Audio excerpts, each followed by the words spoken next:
అధికారంలోకి వచ్చిన 3 నెలల్లోనే 30,000 మందికి ఉద్యోగ నియామక పత్రాలు అందజేశామని చెప్పడానికి నేను గర్వపడుతున్నాను. తెలంగాణ పబ్లిక్ సర్వీస్ కమిషన్ను ప్రక్షాళన చేసి ఇప్పటికే గ్రూప్ 1 ప్రాథమిక పరీక్షలను విజయవంతంగా జరిపించాం. 11,062 టీచర్ పోస్టుల భర్తీకి డిఎస్సిని విజయవంతంగా నిర్వహించాం. ఉద్యోగ నియామక పరిమితిని కూడా 44 ఏళ్ల నుంచి 46 ఏళ్ల వరకు మా ప్రభుత్వం పెంచడం జరిగింది. గ్రూప్ 1, గ్రూప్ 2, గ్రూప్ 3 నియామకాలకు ఉన్న కోర్టు చిక్కుముళ్లను పరిష్కరించాం. ఇటీవలనే శాసనసభలో జాబ్ క్యాలెండర్ను ప్రవేశపెట్టాం.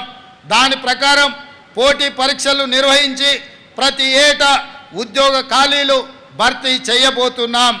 రాష్ట్రంలో నిరుద్యోగ యువతకు నేను హామీ ఇస్తున్నా, మీ సమస్యలు ఏమైనా ఉంటే ప్రభుత్వం దృష్టికి తీసుకురండి, వాటిని పరిష్కరించే బాధ్యత మేము తీసుకుంటాం. చెప్పుడు మాటలు విని మీ భవిష్యత్తును చెడగొట్టుకోవద్దు. ఎవరు ఉద్యోగాల కోసమో మీ జీవితాలను బలి చేసుకోవద్దు. ఇప్పటికే గడిచిన 10 ఏళ్లుగా మీరు చాలా నష్టపోయారు. పెద్దన్నగా మీకు అండగా నేను ఉంటా.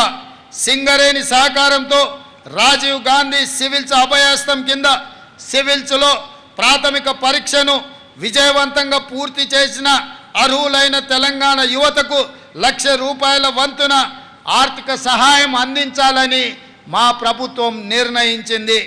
మిత్రులారా, రాష్ట్రంలో 63 లక్షల మంది మహిళలను వ్యాపార పారిశ్రామికవేత్తలుగా తీర్చిదిద్దే లక్ష్యంతో రాష్ట్ర ప్రభుత్వం ఇందిరా మహిళా శక్తి పథకానికి రూపకల్పన చేసింది.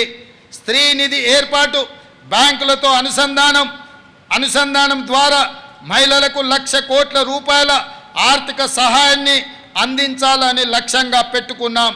మహిళలకు ఆసక్తి ఉన్న రంగాలలో వృత్తి నైపుణ్య శిక్షణ ఇప్పించి బ్రాండింగ్, మార్కెటింగ్లో మెలకువలు నేర్పించే సౌకర్యాలు కల్పిస్తున్నాం.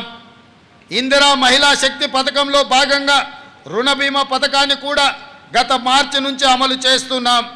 ఈ పథకం కింద సభ్యురాలు ఎవరైనా మరణించినప్పుడు ఆమె పేరున ఉన్న రుణాన్ని గరిష్టంగా ₹2,00,000 వరకు మాఫీ చేయడం జరుగుతుంది.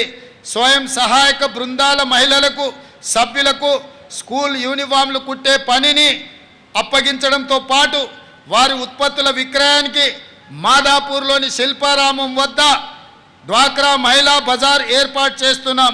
ఇందిరా జీవిత బీమా పథకం ద్వారా స్వయం సహాయక సంఘాలలో దాదాపుగా 63,86,000 మంది మహిళా సభ్యులకు జీవిత బీమా సౌకర్యాన్ని కల్పిస్తున్నాం.